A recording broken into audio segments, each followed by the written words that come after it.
Hello bachcho, let's see the question. So the question says during the processing of pro-hormone pro-insulin into mature hormone insulin, तो पहला option है C peptide is added to pro-insulin, second option है C peptide is removed from pro-insulin, third है B peptide is added to pro-insulin and fourth है B peptide is removed from pro-insulin. तो इन चार options में से हमें correct option को identify करना है. तो इस क्वेश्चन में the key concept is to first understand what is insulin. So ये एक मॉडरेटली डिफिकल्ट क्वेश्चन है.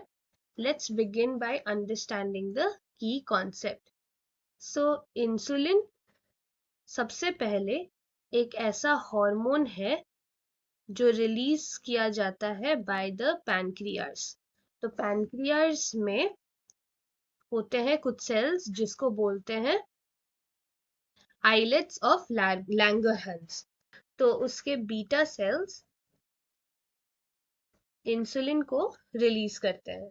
तो basically the beta cells of islets of Langerhans जो पैनक्रियास में प्रेजेंट होते हैं वो इंसुलिन हार्मोन को प्रोड्यूस करते हैं. अब इंसुलिन का मेजर फंक्शन क्या है?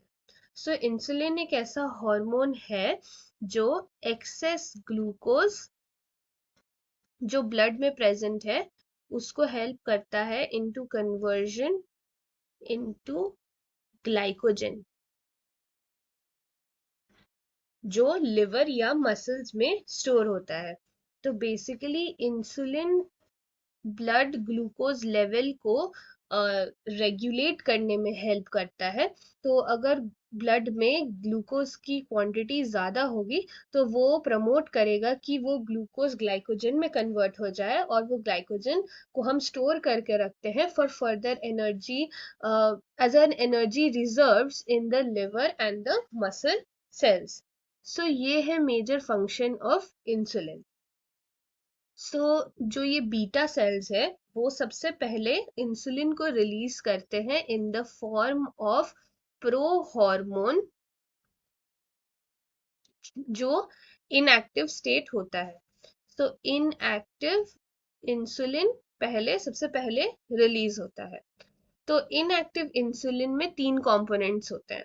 सबसे पहले होता है एक ए पेप्टाइड, फिर दूसरा होता है बी पेप्टाइड और तीसरा होता है सी पेप्टाइड. सो इस तरह से हमारे पास तीन पेप्टाइड्स प्रेजेंट होते हैं जो ज्वाइन होके एक प्रो इंसुलिन बनाता है. अब ये ए पेप्टाइड और बी पेप्टाइड, सो ये जो रेड वाला है वो है ए पेप्टाइड, ये जो ब्लू वाला है वो है बी पेप्टाइड और जो ग्रीन वाला है वो है सी पेप्टाइड. और ए पेप्टाइड और बी पेप्टाइड के बीच में प्रेजेंट होता है डाइसल्फाइड लिंकेजेस. तो ये हो गया हमारा स्ट्रक्चर ऑफ प्रो इंसुलिन जो है इनएक्टिव और ये एक प्रो हार्मोन है. तो अब इस इनएक्टिव इंसुलिन को हमें एक्टिवेट करना होगा जिसे हम बोलते हैं एक्टिवेशन ऑफ द इंसुलिन और द मैच्योरेशन. तो यहाँ पे होगा मैच्योरेशन. तो मैच्योरेशन ऑफ इंसुलिन में एक बहुत ही इंपॉर्टेंट स्टेप होता है जिसे हम बोलते हैं cleavage of the C peptide. तो ये जो सी पेप्टाइड है वो रिमूव कर दिया जाएगा फ्रॉम द प्रो इंसुलिन. तो उससे क्या होगा, हमारे पास मिलेगा अब एक ए पेप्टाइड और दूसरा होगा B peptide which is joined together by disulfide linkages.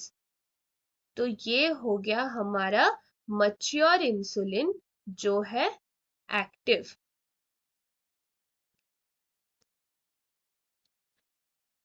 तो प्रो इंसुलिन जो इनएक्टिव था उसको मैच्योर इंसुलिन में कन्वर्ट करने के लिए क्या हुआ?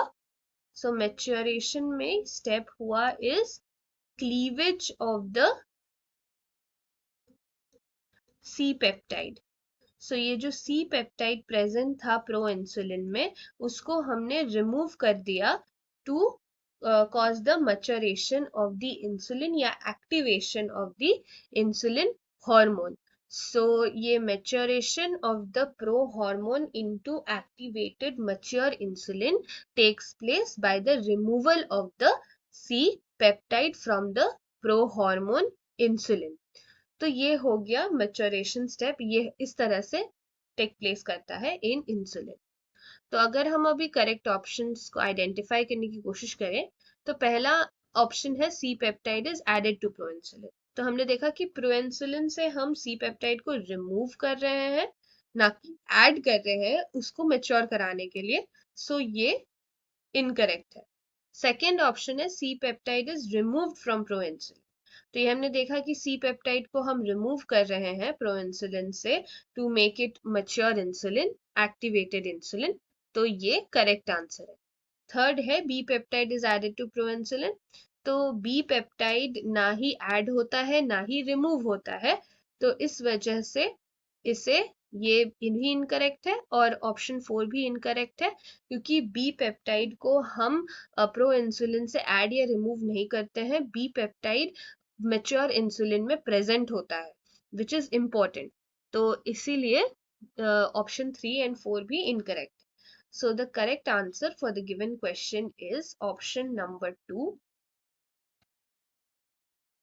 that is C peptide is removed from pro-insulin. So ये हमारा final answer. Hope you understood this well. Best of luck. Thank you.